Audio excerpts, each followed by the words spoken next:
The second of our new medals tonight is the Bert Jordain medal. It too is designed to recognise extraordinary commitment and dedication to club as demonstrated by the recipient's effort and participation in athletic competition, in this case winter distance running. Bert Jordain has been a member of the club since the August of 1973. He's the second longest serving member of the club, behind only Gavin Bean. However, his running career began long before that, specifically during 1943 in Papua New Guinea and Borneo, where he served in the Australian Army during the Second World War. His earliest competition was in 1973 with Western Metropolitan, formed out of a combination of our club and what is now Essex Wests. He ran with long-time friend and teammate, the late George Kemp, a Service Merit Award recipient of our club, as well as Jim Heslop, Frank Pearson and Peter Shaw. Following his retirement and whilst continuing to compete, Bert got involved in helping to run the club itself. He, George Kemp and Gavin Bean designed many of the courses at the Crest that are still used today. They set up those courses every week, and at one time Bert was also the club's vice president. Bert notes his greatest athletic achievements as being his 6 medals in the 60-plus male teams in the sea to surf, including 2 gold. The sea to surf being a run he's always been especially fond of, and understandably so. In 2004, Bert had intended to run the Great Race once again. However, a cancer diagnosis sidelined him.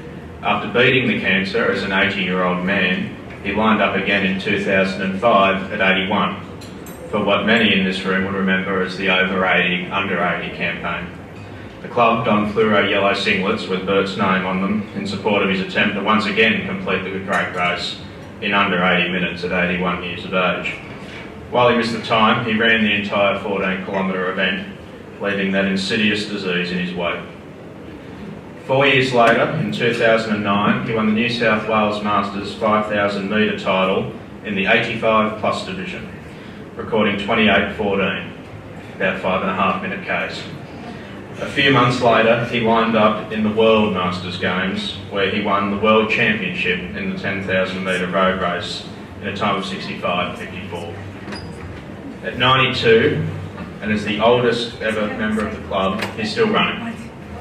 Bert brings to the club a unique wisdom, a unique perspective, having seen it grow from its near infancy to what it is today.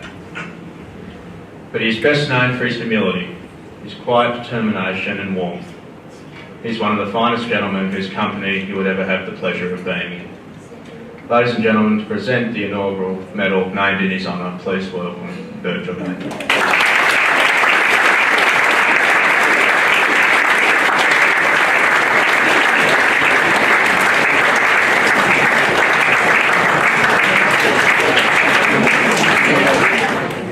The inaugural Bert Jordain medal is tonight presented to a young man who simply loves running for his club. Whilst he is undoubtedly an elite junior, that is not what has earned him this honour. It has come on the back of a dogged determination to give everything he has for his club every single time that he steps onto a track, a road or a cross-country course. His list of achievements, nonetheless, is both long and impressive. The sheer amount of racing he has done over the last year would be worthy of awards in its own right. He started 2014 by running 4th in the 5,000 metres at the New South Wales Junior Championships with a time of 15:58, qualifying for the Australian Juniors. He paced Eloise Wellings to a Commonwealth Games qualifying standard at the Bankstown Invitational, lowering his own 5,000 metre PB in the process to 15:47.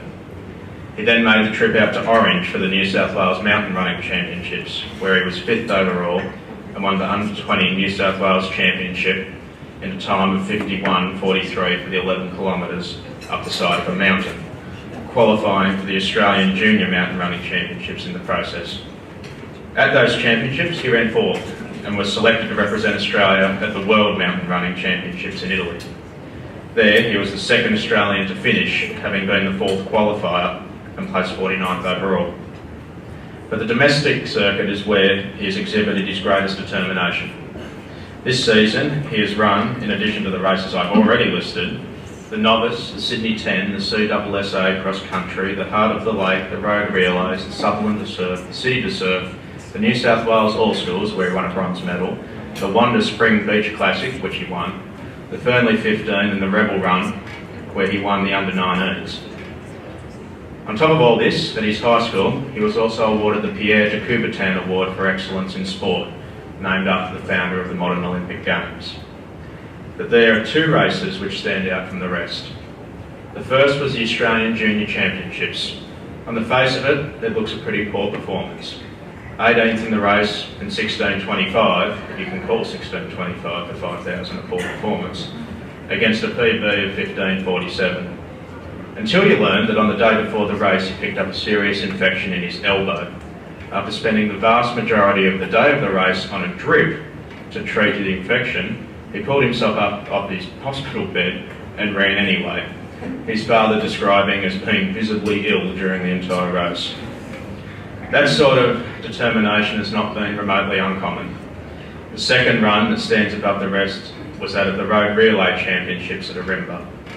He all but jumped at the opportunity to run twice on the day. After running his first 4 kilometre leg in a time of 12.53, leading his under-20s side to a bronze medal in the process, he lined up to run the anchor leg for the open side. He didn't have much pressure with the lead out either. Kyle McDonald, who'd ran in the Open A team essentially all year, Brad Woods, who once ran a World Championships qualifier over 1500, 3:37, and multiple Olympian Yusuf Abdi. At the change, Bankstown sat third, just in front of Sydney University, about a 20-second margin, with 4k to run.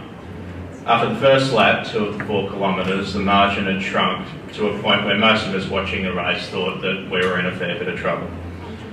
And then he put in one of the most remarkable runs you'd ever have the pleasure of seeing, doggedly holding that Sydney University blanket bay. This was the margin at the finish, about 7 seconds. He ran a time of 13.14, just 21 seconds slower than the first 4 kilometre leg he'd run about 40 minutes earlier. It was one of those runs that you really had to be there to see. Not only the willingness to run twice in a day as an elite athlete, but the doggedness and determination to hang on to a place where he was just so much more than entitled to give it away. It was a run that had got the highest praise heaped on it by all in attendance, not the least of which were Brad Woods and Yusuf Abdi. It's probably this photograph which best sums it up. That is an Olympic finalist and arguably the best runner in the club's history, undoing the shoes of a 17-year-old kid out of nothing other than respect for the effort he'd just seen him put in. It is a tremendous privilege to ask Bert to present the inaugural Bert Jordain Medal to Hamish Wallace.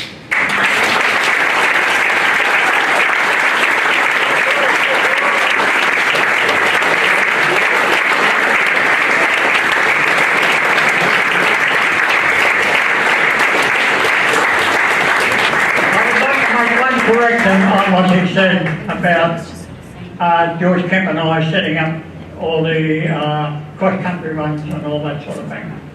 We would have had to get up before we went to bed to beat the bloke who used to do that. That was Gavin Wayne.